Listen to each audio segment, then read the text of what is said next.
Hi friends, welcome to Shan baby foods.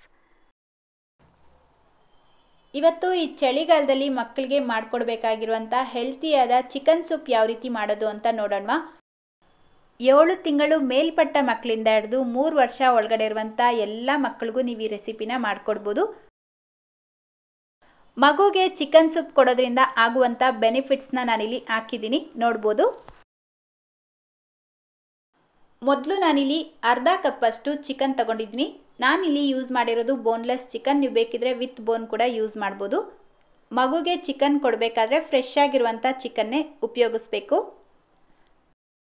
Next ಈಗ gas ಮೇಲೆ ಒಂದು ಕುಕ್ಕರ್ ಇಟ್ಕೊಂಡು ಅರ್ಧ ಟೀ ಸ್ಪೂನ್ ಎಣ್ಣೆ ಹಾಕ್ಕೊಳ್ಳಿ. ಎಣ್ಣೆ ಬಿಸಿಯಾಗಿದ್ದ ತಕ್ಷಣ 1/4 ಟೀ ಸ್ಪೂನ್ ಜೀರಿಗೆ ಹಾಕ್ಕೊಂಡು ಫ್ರೈ ಮಾಡ್ಕೊಳ್ತಾ ಇದ್ದೀನಿ. ನಂತರ ಇದಕ್ಕೆ ಸಣ್ಣದಾಗಿ ಕಟ್ ಮಾಡಿರುವಂಥ ಬೆಳ್ಳುಳ್ಳಿ 2 ಎಸಳು, ಶುಂಠಿ ಹಾಕ್ಕೊಳ್ಬೇಕು ಅರ್ಧ ಇಂಚಿಗಿಂತ ಕಡಿಮೆ. ಈ ರೀತಿ ಸ್ವಲ್ಪ ದೊಡ್ಡ ದೊಡ್ಡ ಪೀಸಾಗಿ ಕಟ್ ಮಾಡಿಬಿಟ್ಟು ಹಾಕ್ಕೊಳ್ಳಿ. ಕೆಲವೊಂದು ಮಕ್ಕಳು ಶುಂಠಿ ಇಷ್ಟಪಡೋದಿಲ್ಲ, ಅಂಥವ್ರಿಗೆ ನೀವು ಬೇಕಿದ್ರೆ ಲಾಸ್ಟಲ್ಲಿ ಇದನ್ನು ತೆಗಿಬೋದು.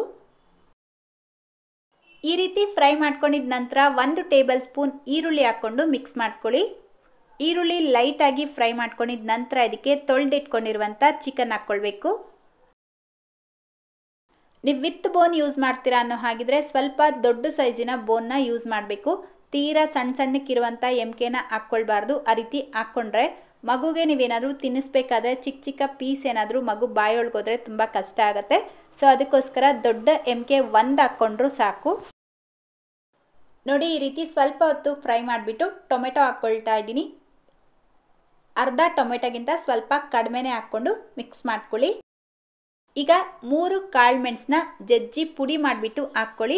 ಅಂಗಡಿಯಲ್ಲಿ ಸಿಗುವಂಥ ಪೆಪ್ಪರ್ ಪೌಡರ್ ಯೂಸ್ ಮಾಡಬಾರ್ದು. 1 ಚಿಟಿಕೆ ಅರಿಶಿನ, 1 ಚಿಟಿಕೆ ಉಪ್ಪು ಹಾಕ್ಕೊಳ್ತಾ ಇದ್ದೀನಿ. ಉಪ್ಪು ಪೂರ್ತಿಯಾಗಿ ಆಪ್ಷನಲ್, ಬೇಡ ಅಂದರೆ ಸ್ಕಿಪ್ ಮಾಡ್ಕೊಳ್ಬೋದು. ಇದೆಲ್ಲವನ್ನು ಚೆನ್ನಾಗಿ ಮಿಕ್ಸ್ ಮಾಡಿಬಿಟ್ಟು 1 ಲೋಟ ನೀರು ಹಾಕ್ಕೊಳ್ಬೇಕು.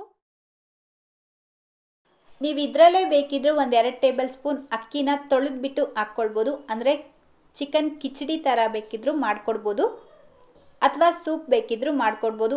2 in 1 ರೆಸಿಪಿಯಾಗಿ ಯೂಸ್ ಮಾಡಿ. ಒಂದ್ಸಲ ಸೂಪ್ ಮಾಡಿಕೊಟ್ರೆ ಒಂದ್ಸಲ ಕಿಚಡಿ ಮಾಡಿಕೊಡಿ, ಮಕ್ಕಳಿಗೂ ಇಷ್ಟ ಆಗುತ್ತೆ. ಈಗ ಲಿಡ್ನ ಕ್ಲೋಸ್ ಮಾಡಿ ಮೀಡಿಯಮ್ ಫ್ಲೇಮಲ್ಲೇ 4ರಿಂದ 5 ವಿಷಲ್ ಕೂಗಿಸ್ಕೊಳ್ಬೇಕು. ನೋಡಿ, ನಾನಿಲ್ಲಿ ಕರೆಕ್ಟಾಗಿ 5 ವಿಷಲ್ ಕೂಗಿಸ್ಕೊಂಡಿದ್ದೀನಿ. ಕುಕ್ಕರ್ ಪೂರ್ತಿಯಾಗಿ ಪ್ರೆಷರ್ ಎಲ್ಲ ರಿಲೀಸ್ ಆದಮೇಲೆ ಲಿಡ್ ಓಪನ್ ಮಾಡ್ತಾ ಇದ್ದೀನಿ. ನಾವು ಹಾಕಿರುವಂಥ ಚಿಕನ್ ಎಲ್ಲ ನುಣ್ಣಗೆ ಬೆಂದಿರುತ್ತೆ. ಅಕಸ್ಮಾತ್ ನೀವೇನಾದರೂ ಇದರಲ್ಲಿ ಅಕ್ಕಿ ಹಾಕಿದರೆ ಒಂದು ಮ್ಯಾಶರ್ ತಗೊಂಡು ಚೆನ್ನಾಗಿ ಮ್ಯಾಶ್ ಮಾಡಿ ಮಕ್ಕಳಿಗೆ ತಿನ್ನಿಸ್ಬೋದು. ಈ ರೀತಿ ಸೂಪ್ ಮಾಡಿದ್ರು ಇದರಲ್ಲೂ ನೀವು ಬೇಕಿದ್ರೆ ರಸಮ್ ಥರ ಅನ್ನ ಮಿಕ್ಸ್ ಮಾಡಿನೂ ತಿನ್ನಿಸ್ಬೋದು, ಅಥವಾ ಡೈರೆಕ್ಟಾಗಿ ಸೂಪ್ ಬೇಕಿದ್ರೂ ನೀವು ಮಗುಗೆ ಕುಡಿಸ್ಬೋದು. ಸಂಜೆ ಟೈಮಲ್ಲಿ ಕುಡಿಸಿ ಮಕ್ಕಳಿಗೆ ಇದು ತುಂಬಾ ಒಳ್ಳೆಯದು. ಅದರಲ್ಲೂ ಈ ಚಳಿಗಾಲದಲ್ಲಿ ಇನ್ನೂ ಒಳ್ಳೆಯದು ಅಂತ ಹೇಳ್ಬೋದು. ಫಸ್ಟ್ ಟೈಮ್ ಮಗುಗೆ ಚಿಕನ್ ಸೂಪ್ ಕುಡಿಸ್ತಾ ಇದ್ರೆ 3-4 ಟೇಬಲ್ ಸ್ಪೂನಿಂದ ಸ್ಟಾರ್ಟ್ ಮಾಡಿ. ಮಗುಗೆ ಅಡ್ಜಸ್ಟ್ ಆದಮೇಲೆ ಜಾಸ್ತಿ ಕ್ವಾಂಟಿಟಿಯಲ್ಲಿ ನೀವು ಕೊಡ್ಬೋದು. ಪ್ರತಿದಿನ ಇದನ್ನು ಕೊಡೋದಕ್ಕಿಂತ ಆಲ್ಟರ್ನೇಟಿವ್ ಡೇಸಲ್ಲಿ ಕೊಡೋದು ಒಳ್ಳೆಯದು. ಸೊ ನೋಡಿದ್ರಿ ಅಲ್ವಾ ಇವತ್ತಿನ ಚಿಕನ್ ಸೂಪ್ ಯಾವ ರೀತಿ ಮಾಡೋದು ಅಂತ. ವಿಡಿಯೋ ಇಷ್ಟ ಆಗಿದ್ರೆ ಲೈಕ್, ಶೇರ್ ಮಾಡೋದನ್ನು ಮರಿಬೇಡಿ. ಇದೇ ರೀತಿ ಮತ್ತೊಂದು ವಿಡಿಯೋದೊಂದಿಗೆ ಸಿಗೋಣ. Thank you.